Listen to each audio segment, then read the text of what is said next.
Hi there, I'm Dr. Richard Cox from Winthrop University. On behalf of my colleague, Dr. Kristen Cook from Bellarmine University, we are thrilled to explore transdisciplinary instruction through science, technology, engineering, the arts, and mathematics. The terms you see here swirl around elementary science teaching and learning, often emerge from teacher preparation programs and are revealed in articles, blogs, and more, yet they remain ill-defined or misunderstood. We hope that after this, you'll be able to explore the unique nuances of each of these terms with some confidence. We'll have a special focus and do a deeper dive into transdisciplinary teaching and learning in STEAM. Here are the terms presented in a slightly different way on a continuum, so try to focus on three of them: multidisciplinary, interdisciplinary, and transdisciplinary. I'm going to use food as an example, so if you're hungry, grab a quick snack. Think of multidisciplinary as a vegetable or a fruit tray. Each fruit or vegetable, or discipline in our case, is separate, delicious on their own and on the tray together, but usually never really combined. Think of interdisciplinary as vegetable soup. Each vegetable or discipline is still its own thing with a distinct flavor profile, but now combined they make something new and delicious while still being distinguishable. Finally, think of transdisciplinary as a cake. Each ingredient or discipline is combined in such a way to make something new and totally different. You know that the flour and eggs are in there, but it's more blended and has been transformed.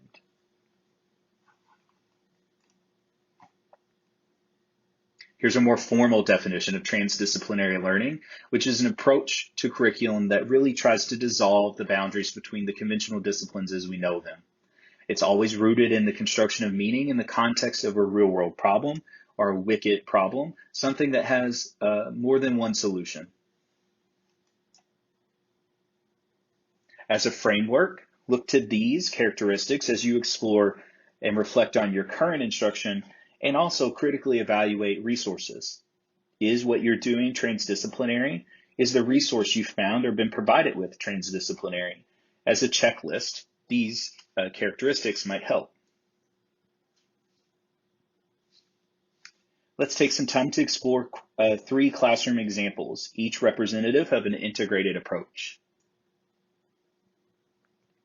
You've probably seen or implemented this lesson. Here, students are actively engaged in all the disciplines: math for measuring pumpkins, science for learning about the life cycle, English and language arts to explore storybooks about the fall, for instance. In this example, students are engaged in a STEM activity where they design and construct a parachute, measure the rate at which it falls, analyze the data, and then give it another try. Finally, in this example, students discover a real-world problem and the need to solve it. Students engage in empathy as they work together to design, build, and share a prosthetic arm for a fellow student. Let's explore why each of these fits in their specific categories. The multidisciplinary pumpkin problem incorporates a variety of disciplines, yet each discipline is a separate lesson. There really isn't much of an attempt to synthesize the disciplines. In the interdisciplinary example, the parachute lesson incorporates all the disciplines that we're familiar with: science, technology, engineering, art, and math to solve a problem. But the task is provided for the students rather than generated by an actual issue or a real-world context. Additionally, each discipline is approached as a checklist. Students see the math, then focus on the science, and so on. In the transdisciplinary example, all the disciplines of science, technology, engineering, art, and math are incorporated to solve a problem. The problem statement is real-world and authentic, and the students develop novel approaches to solving the problem. If you want to learn more about these and other inquiries, check out this amazing book with the link on the final slide today. In that book, you'll find specific examples of STEAM inquiries that are aspirational, inspirational, and practical. You'll be able to find something you can commit to trying the next time you're in the classroom. If you have questions, comments, or want to connect, be sure to contact us. And finally, for your convenience, here are just a few of the resources we've used in this presentation. Thanks for your time.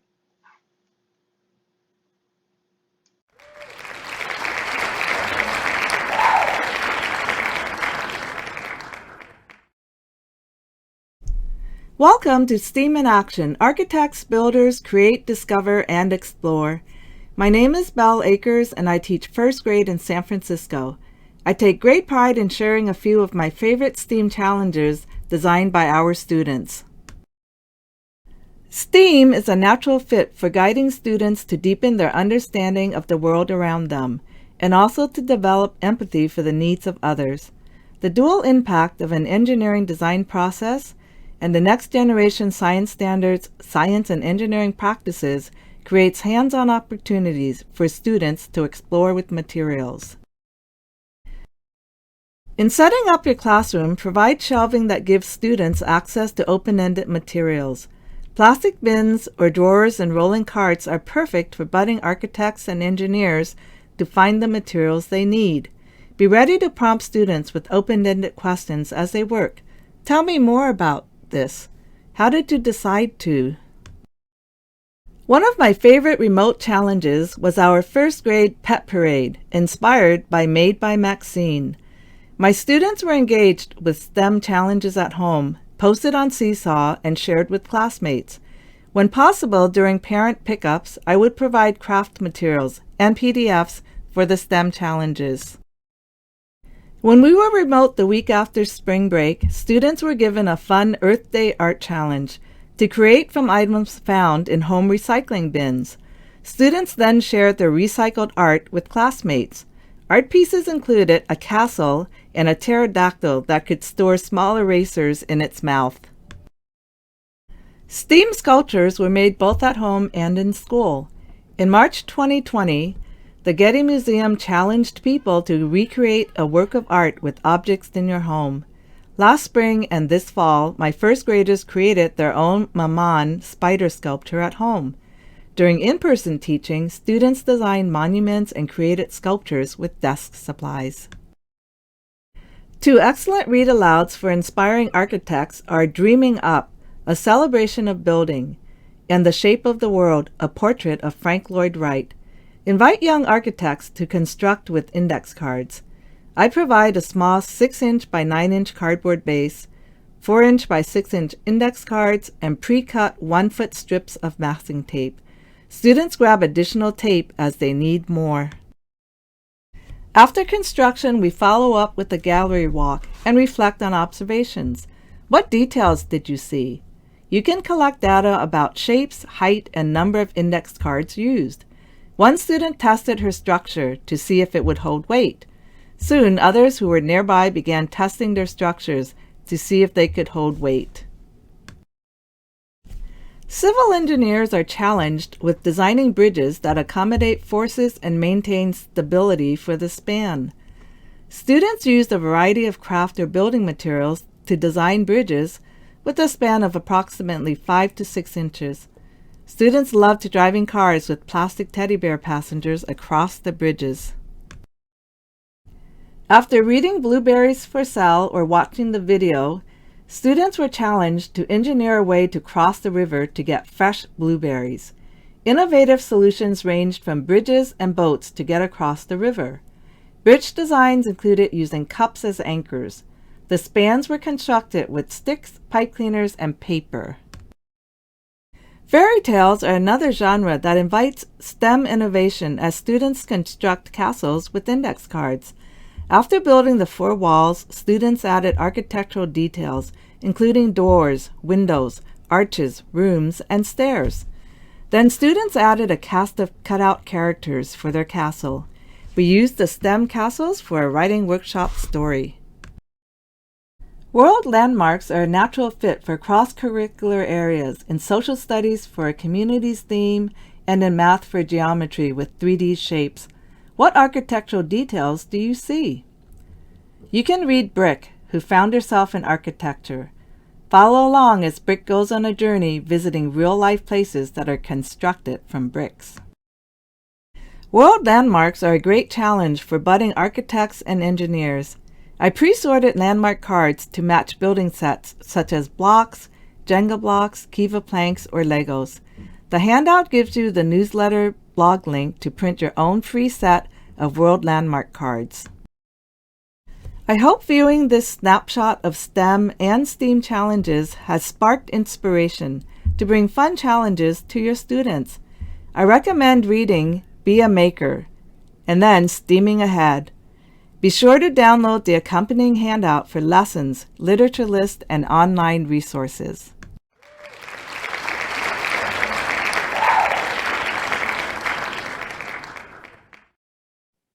Hello and welcome to Elementary Energy Explorations with the NEED project. What is NEED?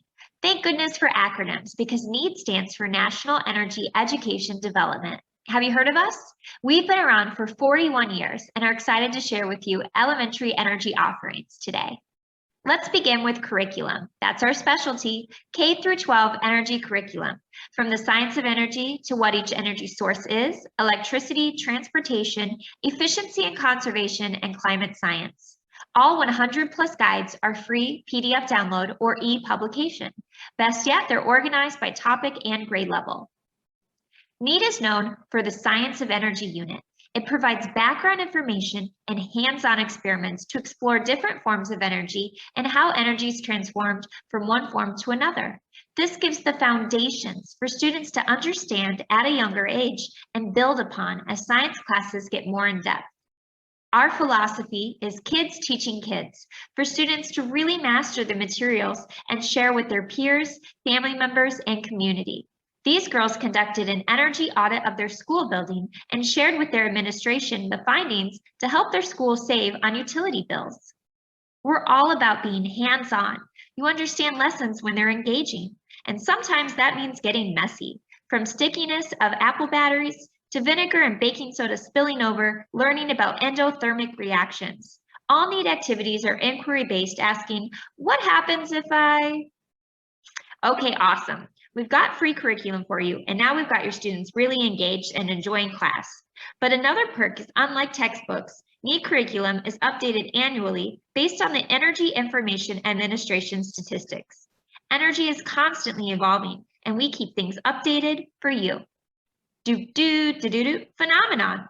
What good is everything I'm sharing with you if you can't use it in your class? NEED materials are correlated to the disciplinary core ideas of NGSS, Common Core State Standards for English, Language Arts, and Mathematics, and correlated to each state's individual science standards.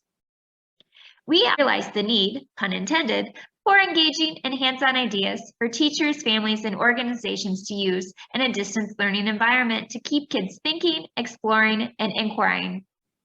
So how do you get all of this awesome curriculum I've been talking about?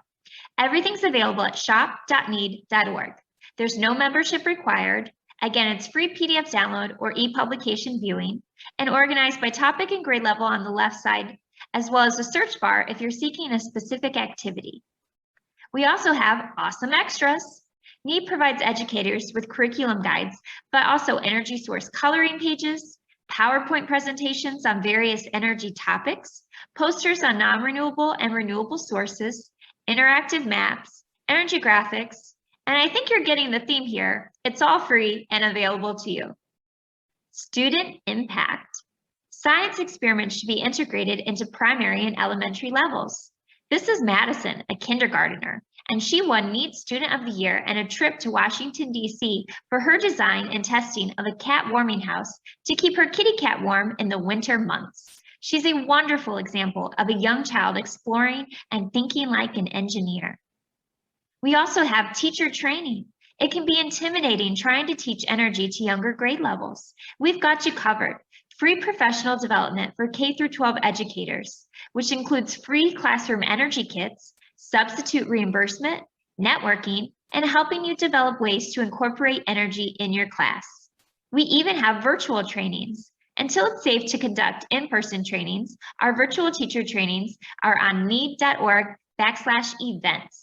We provide distance learning tips and tricks and go over lessons that work well both in the classroom and at home.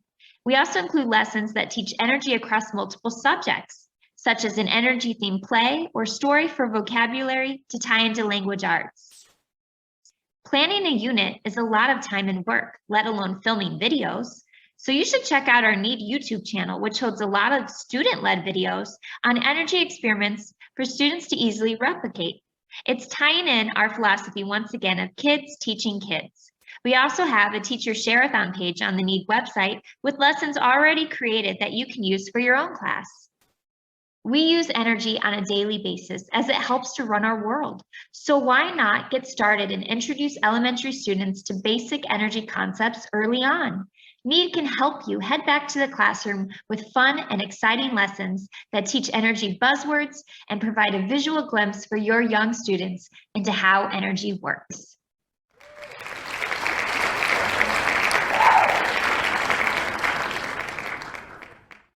Hi, I'm Katie Morrison, and I'm excited to share with you a multidisciplinary curriculum for first and second graders we launched as the new Mars rover was landing.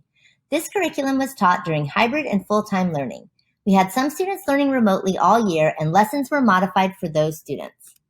In design and tech class, students first focused on Ingenuity, the small helicopter with perseverance. Students discussed the obstacles of the thin atmosphere on Mars and the engineering of its propellers, weight, and rotational speed. Students used paper helicopter designs to simulate these principles, including scaling them to 4-foot-long paper rotors. Using the iterative and prototype process of design, students also explored mechanical movements inspired by Perseverance's robotic arm. They learned about complex movements while using simple and common materials. Students designed articulating appendages with straws and string reminiscent of mechanical hands and grabbers. In this science lab activity, students learned to identify geologic features and processes on Earth and Mars. Using shapes and textures, students developed criteria for landforms shaped by wind, water, meteors, and volcanic activity.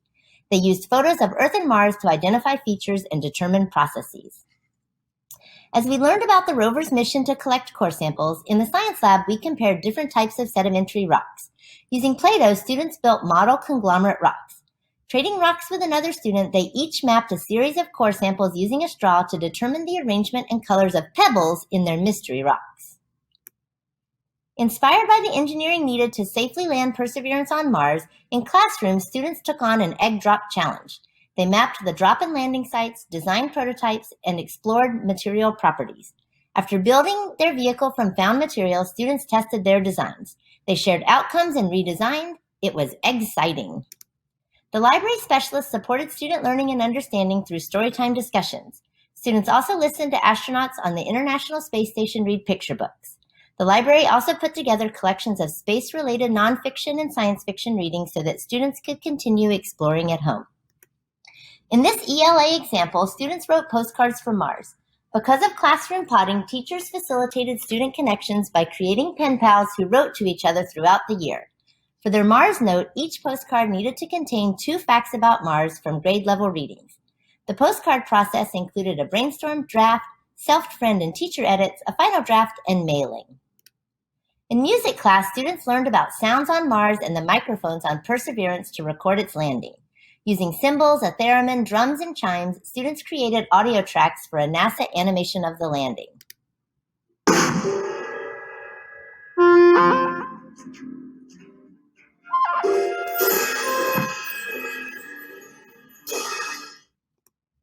Our PE specialist designed a cooperative game, Roving Rovers, in which students worked together to move rocks across Mars. Each person was a rover with a robotic arm. The rovers had limited power range, and students passed the rocks along to each other. Go the Distance, Mars Volcano, and Crater Tag were other Mars-focused PE games. At UCDS, the math curriculum centers on math prompts, each of which can last several days. These story-based problems focus on math skills while tying into the curriculum. Here, teachers designed a rover challenge for students to practice subtraction using base 10 blocks. The locations on Mars were real landforms to connect to work students were doing in science. In art, students created cosmic space paintings. They developed background and foreground imagery and planetary focal points using chalk pastels and tempera paints. Planetary objects were made by cutting paper stencils and rubbing chalk or paint across them to form shapes in their galaxy background. Students also explored wet and dry media within one artwork and discovered ways to layer color and develop visual textures. Each school year, teachers at UCDS create this kind of connected curriculum. Students are continually building skills in core subjects like math, writing, or science, but the content or story that it is wrapped up in changes from year to year. A concept, event, topic, or read-aloud book can anchor what we call a sticky curriculum. Integrating curriculum creates learning that really sticks. As we connect curriculum across subject areas, students have the opportunity to explore a topic from multiple perspectives or domains. Vocabulary words and new concepts are reinforced and learning is deepened. There are a lot of aha moments as students move from one subject area to another. Creating connected curriculum is exciting, fun, and creative for teachers. Choose an anchor, brainstorm ways that other subject areas can connect, frame activities with target skills and concepts. If you're interested, find a colleague to collaborate with, share ideas, and create that sticky curriculum. Feel free to reach out with questions or to share ideas. Thank you.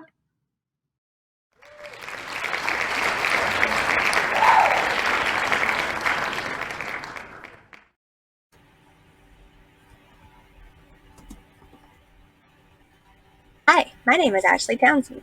I teach kindergarten through 5th grade STEM at Oak Grove Primary School, just outside of Baton Rouge, Louisiana. As part of my program, I teach coding to all of my K-5 students. One of my goals is to find ways for teachers to integrate coding into their regular classroom instruction. One way to do that is by coding science stories. I tell students that coding is a language that lets us tell computers what to do. This doesn't mean that all of my students will be software engineers when they grow up. Rather, I find that coding improves sequential and computational thinking, problem solving, and growth mindset, as well as providing engaging instructional opportunities for me as a teacher. Teaching kids to code sets them up for success. Many colleges now require a programming course for STEM courses of study, and the demand for employees who can code continues to rise, along with earning potential. Coding also appears to deliver the brain benefits of learning a second language while improving problem-solving ability and perseverance. My students use 2 types of coding to tell stories, sequences and events. With a sequence, we set up everything to happen on its own in a certain order. With events, we use cause and effect to make things happen when other things happen. Can you already see an ELA connection here? Can you think of ways to connect science and storytelling? One way is to think of it as early lab reporting, documenting what you did. Sequences are very useful here. Students can use existing sprites or characters, or they can create their own. Then they can create a program that shows what they did. Older students may even use the drawing features to record observations, then write a program to show and explain them. Events are useful to explain cause-effect relationships as well as systems and processes. An easy place to start is with ecosystems and cycles in nature. How do you get started coding science stories? As you study a topic, have students discuss whether this would be better illustrated using sequences or events. This is a great opportunity to argue from evidence, by the way. Plan your program and sketch or select your sprites. Create your prototype, then test it with a peer who can help you find ways to improve. Sound familiar? Design thinking and engineering design are embedded here. This is an example of a student project about the flow of energy through ecosystems. This student chose to use a sequence because he said that the results are predictable. The student in the previous example used events because each thing happens as a result of an event in nature, like a consumer eating a producer. This student used events to create a visual to help her give a presentation about the water cycle. I use presentation and telling a story interchangeably sometimes to make public speaking less intimidating. My kindergartners use this template that I made to present their work after we created shade structures for plastic animals. They were able to drag the pieces to show their structures and could even edit the pieces when they wanted to show how they use specific materials or colors. A planning sheet can help your students organize their thoughts and plan a successful project. Remember to connect it to design thinking as much as possible. Encourage students to keep their audience in mind as the end user. What will help them understand what we're saying? What will make our program clear and interesting? These considerations will help your students make design decisions along the way. I always stress to my students that the first product is rarely the best. Remember your frustration from elementary school when you finished a paper only to have your teacher remind you that the writing process means you still had a whole second draft to do? Yeah, I get met with that same frustration at first, but students learn the value of peer feedback and are proud of their final product once improvements have been made. It's worth it. Many of you may already be teaching your students to code. If you haven't started yet, now is the perfect time. Many free resources are available to get you started, and you do not need coding experience to be able to learn right along with your students. I've used code.org for over 10 years now, so it's my favorite, but I have colleagues who have used all of these. You can do it, and you'll probably think it's fun. In summary, coding is an important learning opportunity for students to prepare them for the future, but also to support them in the present. Allow your students to create with code by connecting it with science stories that explain sequences or events from what they learn in science. Systems and processes work great for this, along with observations and reports. It's easy to get started, and it's worth it. Thank you so much for your time. Feel free to reach out if you have any questions.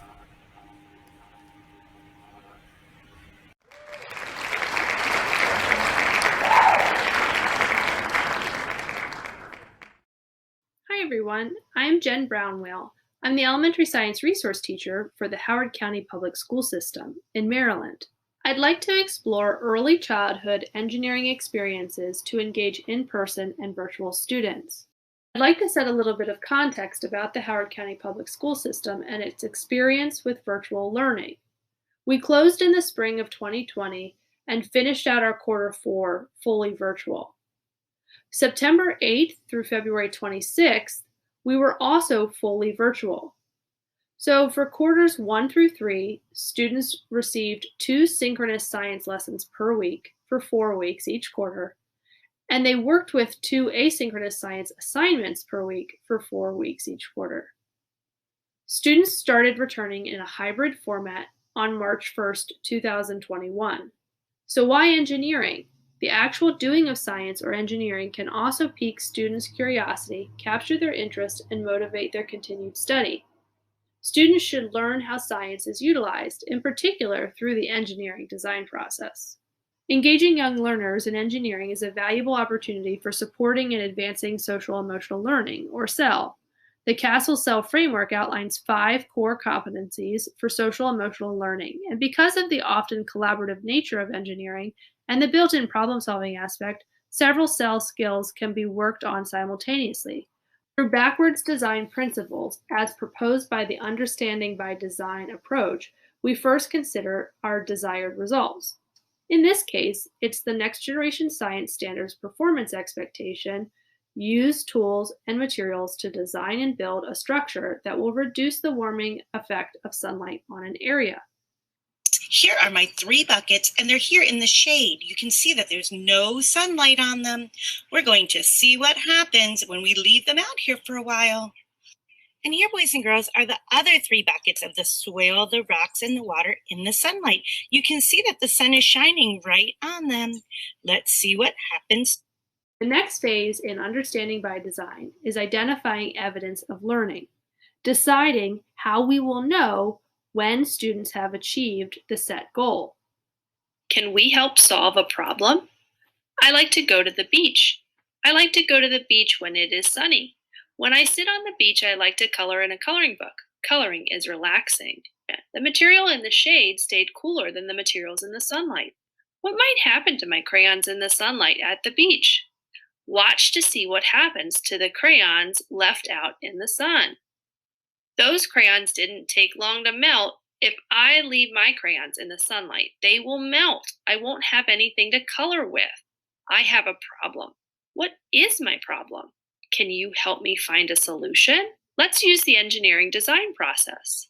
Safety is always a top priority during science teaching and learning, but virtual learning presents the need for even more careful considerations because students may be unsupervised and they may have access to a variety of unsafe materials.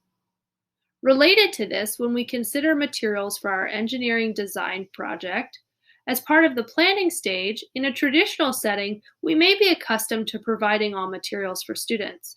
However, for young learners working virtually, consider facilitating a discussion about potential materials and creating an approved list. So that students working virtually can be prepared, plan ahead to introduce need for materials at least one day before the lesson and communicate with families about material requests. Collaboration is still possible in a virtual format. Students can collectively brainstorm safe materials to use. They can share and compare ideas during the Imagine stage, at which time you should encourage students to agree, disagree, or add on to the ideas of others. Students can also present created designs, at which time students can be supported in respectfully critiquing the designs of others, and then given time for improvement based on the ideas of peers. A friendly reminder about digital accessibility when working in a virtual format. Among many digital considerations, ensure that all digital materials used by students are compatible with a screen reader, and materials are mobile friendly. 1, 2, 3, 4, 5, 5 steps to engineering design, 5 steps.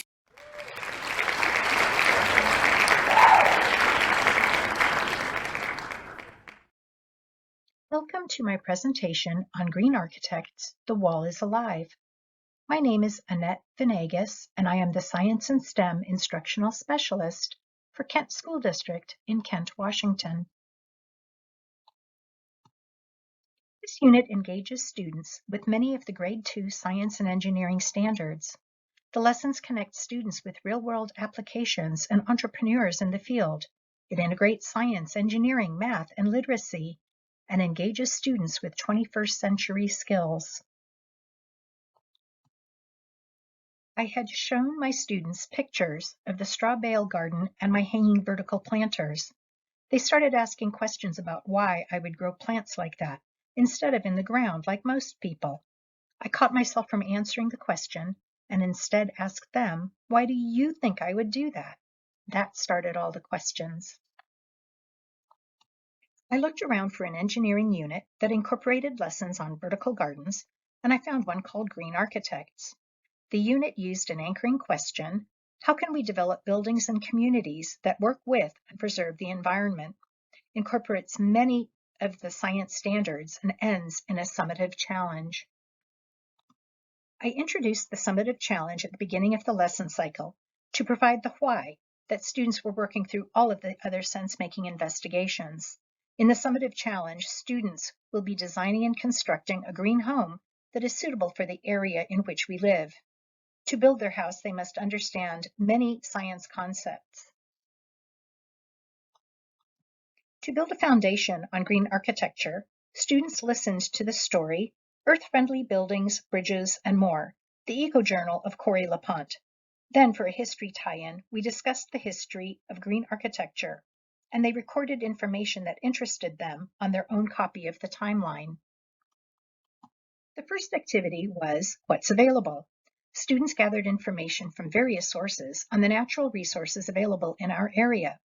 This included determining where water is found on Earth and in our area, as well as learning what building materials and plants are available locally. In the next activity, students explored the types of natural disasters and hazards of our area, with the goal of understanding the design criteria for their green building. They had to gather information about Earth processes that occur quickly, such as earthquakes and forest fires, or slowly, like wind and water erosion. This led to which is better. In this comparison activity, students compared two architectural or building strategies designed to slow or prevent wind or water from changing the shape of the land and decide, with a justification, which one they thought was better. We took a break from investigations and got some reading in. Students read about sustainable design and then were introduced to Callie, Carrie, and June, 3 entrepreneurs who work in the field of architecture and sustainable energy. Now we're at my favorite part of the unit. The wall is alive. This is the part that originally captivated the students. Now it's their turn to design a living wall. Students started by planting in one felt pocket container, following instructions in their journal. As the plants in the pockets grew, students researched how the plants in their living walls would interact with the animals in our area, specifically highlighting how plants and insects depend on each other for survival through nourishment, plants supporting insects or animals, and pollination, insects and animals supporting a plant. Students worked in a group to decide what they wanted to plant in their living wall. All the groups did not agree on a doable plan, so we did not complete the planting of all the living walls. Some refinement is needed for the planning phase, possibly clearer criteria and constraints. The summative challenge was the final part of the unit. Students designed a model of a green home that was suitable for the area in which we live. The criteria stated that the house plan had to demonstrate an understanding of the natural resources, climate, and possible natural hazards. It also had to incorporate ideas from their planning pages. This ends my presentation on Green Architects, The Wall is Alive. If you have any comments or questions, please contact me at amv0528@gmail.com. Thank you.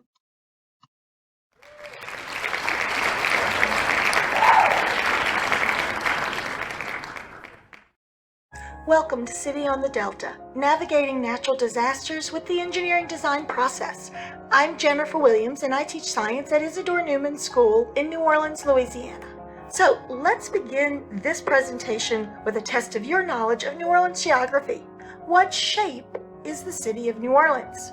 If you guessed that New Orleans is shaped like a bowl, you are correct. Imagine living in a city where the ground is slowly sinking under your feet. Now picture this. The city is below sea level, surrounded by water, and kept dry by a system of levees, walls, and electrical pumps that operate 24 hours a day. This is normal life for the residents of New Orleans. The city is built on the original delta of the Mississippi River, and more than half of the city is located below sea level and in risk of flooding from river, from excessive rainfall, from hurricanes, and now sea level rise. Now, this presentation may seem very New Orleans-centric. It's an example of place-based learning. This is how you can make a unit that is scientifically, culturally, and geographically relevant to your students, thus creating more student engagement with the concepts. Most of us live on or near a watershed. So using your local watershed to engage your students with natural phenomena allows them to learn about and understand their world. In order to protect New Orleans from water, our citizens are cut off from the water that surrounds us. Many of my students are not aware that a river runs through our city because they do not see it and they don't have access to it. Using natural phenomena, we went around our campus and observed how water moves in our ponds and fountains during and after a rainstorm. Students documented water's movement in their STEM notebook, and I used nonfiction readings to help with sense making. To create more opportunities for understanding, students started testing their ideas on our lab's large stream table. Each test has them documenting changes in their notebooks. Over time, students began to understand and recognize things like erosion, weathering, and the parts of a river. As flooding occurred on our river, students began asking questions and they researched to find answers. How is our city dewatered? They took a virtual tour of one of the many pump stations that remove water from the city. How can you be safe in a flood? They visited the FEMA flood site. What's the difference between flood watches and flood warnings? They went and visited the National Weather Service. Using this research, students created brochures that teaches their families and our younger students about floods and how to be safe in the flood. This year, students posted those brochures on Padlets. It was now time to begin our engineering design challenge. Each group of students were given the following supplies to set up their own model stream tables. Groups were posed with the question of, can you create a river from the source to the river's mouth? This first part of the challenge allowed me to assess their understanding of how rivers form, how water changes the landscape, and how well they could identify the parts of a river. Using iPads, students would photograph the development of their watershed. They also documented the development of the river in drawings in their notebooks. There would be many lessons in the science lab and in their social studies classrooms on the geography of the Mississippi River and the cultural and historical context of the river in our city. Using Monopoly pieces, teams would create and place a small city on or near the delta of the river. Immediately, many students recognized that this is a similar location to New Orleans' place on the river. Each team had to discern the issues and problems facing their city on their river's delta. Next, teams had to name their river and their city and elect their town's officials before they could begin brainstorming a way to protect the city and their people. By electing officials, each team member had a specific purpose as we went deeper into the engineering design process. Each team was given a budget and constraints on materials they could use in their planning and during construction. Once plans were approved and construction began, you can see how different each of the flood protection structures were. Notice Sophia on the right. Her team created a flood wall system using plastic wrap and Lego bricks. But her team also raised homes on top of toothpicks to prevent those houses from flooding. Of course, each team had to put their flood control system through a series of tests looking for weaknesses in their design. Before we began our redesign process, we turned to our experts. Students had the opportunity to work with local architects and members of the Army Corps of Engineers to understand our soil and the stability of structures. Additionally, we took trips out to our local spillway to understand how this drain protects the city from river flooding. We also identified flood protection structures that can be found around our city, like flood walls and levees. After meeting with our experts, students were energized to get to the redesigning and rebuilding of their flood control structures. Once groups finished their redesign plans, groups began construction. Groups were given additional funding if they used all of their previous budget, but teams had to write a letter of why additional funding was needed. I also had colleagues judge the letters and select the teams that received funding based upon their arguments, designs, and evidence. After 2 days of final building, each group tested their design in front of their fellow engineers. Each team was cheered on by their peers, whether their design was successful or not. Each design was evaluated by the whole class for strengths and for weaknesses. In conclusion, using place-based learning and the engineering design process to teach about natural disasters creates an important learning opportunity for students. It demonstrates to them how distinct disciplines are interconnected to solve problems. It also helps to prepare them for higher level thinking and their own problem solving. By allowing your students to create and design, and by using local places and events in the process, you are supporting their understanding of their world and their place in the world. Thank you for joining me today. Please feel free to reach out to me if you have any questions or would like any of the materials from this presentation.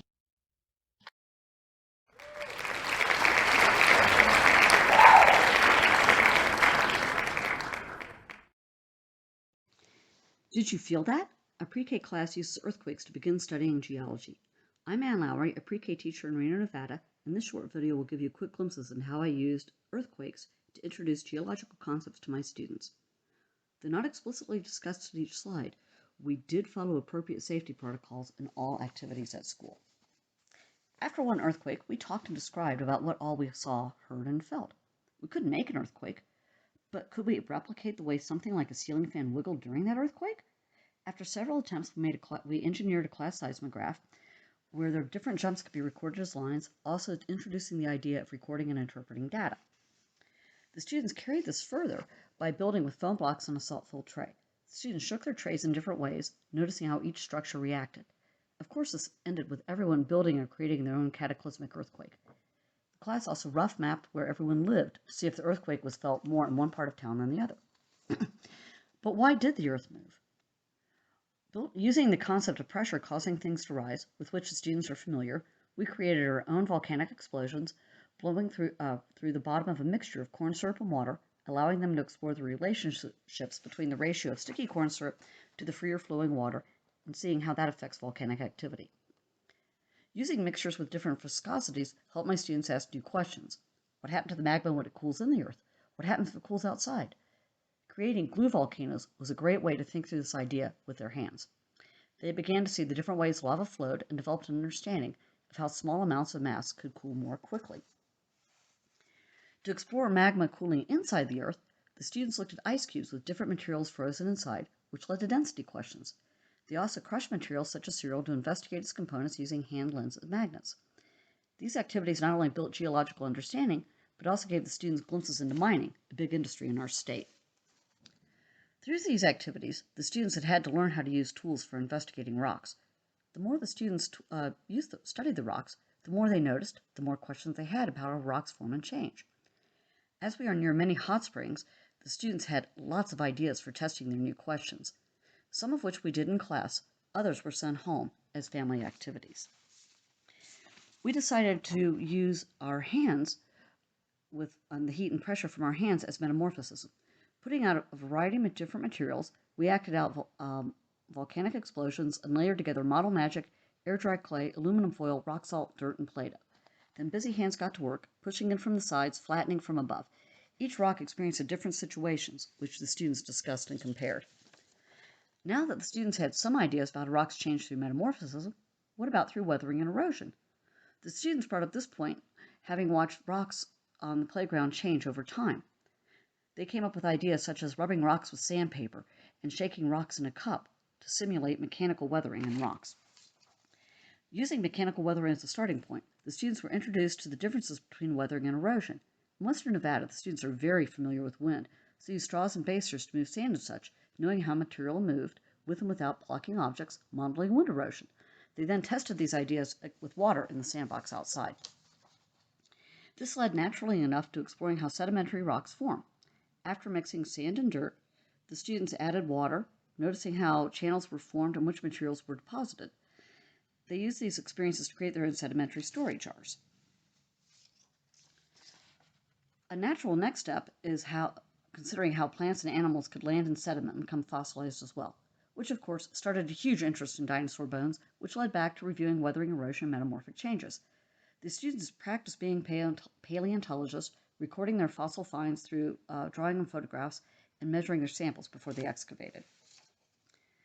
Building off of local phenomenon, in our case earthquake, let my students explore new interests and tools, learn how to ask questions, as well as begin working on ways they can learn to answer their own questions. None of them are qualified geologists, but they have all had hands-on experiences which will help them understand geological concepts in later grades. Songs or chants, such as this earthquake safety chants, help them learn and add additional depth to the topic. Incorporating other curricular areas such as literacy, art, and PE are also valuable. We also regularly invite families to explore along with us by sending home weekly science activities related to the current topic. The students continue to show a considerable interest in geology, including pretending to collect geological samples and replicating river erosion on the playground. Thank you for watching how one earthquake led to an introductory geology unit in pre-K. I hope some of the ideas are useful. You've had as much fun as starting with your own local phenomenon. Please contact me. Thank you.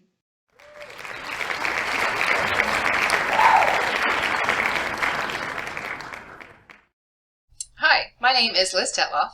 I work at the Robert R. Shaw Center for STEAM in Katy ISD in Katy, Texas. And I'm going to talk a little bit about our family STEAM nights and unpack them for you so that hopefully you guys can have a family STEAM night at your campus or in your district. We STEAM in a lot of ways. During the day, we have field trips. Kids K through 8 come in and they have STEAM-based, curriculum-aligned experiences. At night, our high school students come in and do robotics. Sometimes they're here on the weekends too. And we do 2 to 3 family STEAM nights a year, usually. And you can see from the pictures, it involves the whole community. Kids, their parents, educators, local businesses, universities in the area. Everybody gets involved, and you can see we all have an amazing time. Why does anybody STEAM? STEAM is so important for a variety of reasons. Think about creativity, curiosity, multitasking, everything that comes together with STEAM. Kids get this at our family STEAM nights, but they also have that parental involvement. When the students see that their parents are involved and interested, they get more engaged as well. So our environment is unique here at the Shaw Center because, as you can see, we have a dedicated facility, but you can have just as amazing STEAM nights at your campus. Think about the size of your turnout, the building, your room capacity, how many activities you want to run, what space do you have to rotate between activities, and of course, don't forget your outdoor space. That's a lot of more things that you can add to your evening. My secret to success is the STEAM contributors. I work really hard to find other people to work with me. from all over the community. The universities, the companies, everybody. I look all over the place. Another way to run your STEAM night in a way that makes sense is use renewable or reusable STEAM equipment. I have my Z-Space, I have wind tubes, even fans and Kinects, and that way you don't have to spend that money year after year. It's an initial investment. As you can see here, we've got some folks there playing with the cubelets. Again, that's an initial investment, but those can be played with year after year, and they are definitely. Oh my God, how are you gonna get it to stay up? The little girl here, she's amazing. She's actually painting her emotions that evening. Kids get engaged in STEAM in a million different ways. You can see here we have this little girl. She's playing like she's an astronaut and trying to work with her her fine motor skills. We've got magnetic slime, gears, and fish adaptations, all kinds of amazing activities. Facilitators, don't do it by yourself. Educators like Miss Spees, she's amazing. High school students come and help. Parents, community members, some of your social services like your police department or your fire department. You would never believe all the different places you can get people to help you run these events. And I also use X2Vol, just so you know. Gathering STEAM materials, recycled materials. Ask for volunteers or people to contribute. It's your school budget. Ask if you have a budget for STEAM nights. Fundraise. Ask businesses to help with the cost of some of the supplies, and the volunteers. And always look around for grants. There are tons of STEM grants out there. Safety is extremely important. If you're going to involve food, think about allergies. Make sure the equipment you use is safe. Those parents aren't always going to have their eyes on their kids. Crowd control, use a clicker at the door. Make sure the kids all wear their IDs. You don't always know that the people coming in are from your district or your campus. How we get funding for the events? The same source as the material gathering. Look around for funding. Many of our contributors bring their own materials, so free is always good.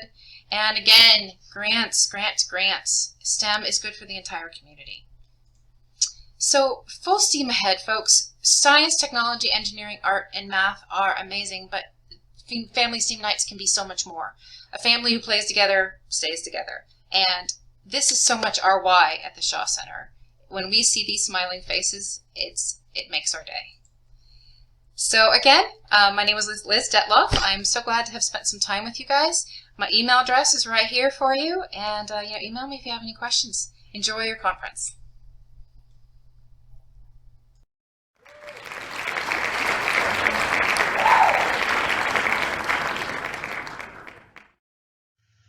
Welcome. I'm Patricia Newman, former teacher and current children's book author. One Northern California teacher used my newest book, Planet Ocean, to show her students that we have only one ocean, and to demonstrate our inextricable link to our ocean. Our ocean is the engine of our existence. It provides food, oxygen, drinking water, weather, travel, global trade, and even medicine. To demonstrate our connection to the ocean, the teacher began with a lesson about ocean acidification. When presented with the pH scale, students eventually surmised that it must measure acidity and alkalinity, and the numbers on the chart must identify the ideal measurement for the items pictured. Next, the teacher boiled cabbage leaves to make a pH indicator solution. The right jar was the control. In the middle jar, a student squeezed lemon juice, and in the left jar, another student blew through a straw. After a lot of excitement over these changes, the students discussed how CO2 makes water more acidic. After a close read of my ocean acidification explanation in Planet Ocean, the students developed a keyword list and modeled what happens in the ocean when carbon dioxide mixes with seawater. Notice the colors, labels, and arrows that help explain this chemical process. To make connections to our inextricable link to the sea, students again turned to Planet Ocean. They read about the low numbers of salmon returning to spawn and how this affects the Lummi Nation who live their lives around salmon. Students realized that they had salmon in their local creek, Did ocean acidification affect them too? Students learned salmon are born in freshwater, migrate to the ocean to grow up, and then return to their natal streams to spawn before dying. But ocean acidification confuses salmon. They swim toward predators rather than away. It may also prevent them from finding their way home. Worried, the students wanted to learn more. They interviewed a salmon expert from the Department of Water Resources via Zoom. They learned that when salmon return from the sea, they bring marine nutrients that nourish the bears, the birds, the soil, the trees, and the students. The students now understood how humans impact our ocean and each other through ocean acidification. They understood that the ocean nourishes a local habitat. Now it was time to take action. They examined the many ways I developed ideas in Planet Ocean, and then they interviewed me. We spoke about ways to organize information to make a compelling video for their school newscast. Together we studied a draft script from one of the QR codes in Planet Ocean. We examined why I made changes to the script, and we analyzed the audio, especially the conversational tone of the narrator. Based on their time with me, the students generated strategies for tackling a video script. Their teacher acted as scribe. They developed strategies like creating a whiz-bang opening, identifying those important supporting details, and finishing with a call to action. I want to play 20 seconds of their video for you. The more you know about our problem, the more committed you are. You may think we can't fix this, but this is the problem we caused. We may be the problem, but if we work together, we will be the solution. Kaboom! You gotta love the kaboom, right? Environmental science projects like this one have so many benefits. They improve knowledge across curriculum areas and excite a passion for learning. They help students develop eco-friendly behaviors, improve their 21st century skills, and increase their civic engagement. My previous titles have also inspired a number of projects. Students have lobbied to reduce single-use plastic at home and have even dramatically reduced their classroom waste. After learning about the way sea otters save seagrass, Beckett here started a petition to save them. He created an online presentation and wrote an article. Our connection is real. It's not enough to teach children about the ocean. We must show them how they are connected to it. To quote Planet Ocean, we often draw an invisible line between ourselves and nature, but we need to blur that line. Please tell me how you do with these activities. Good luck and thanks for listening.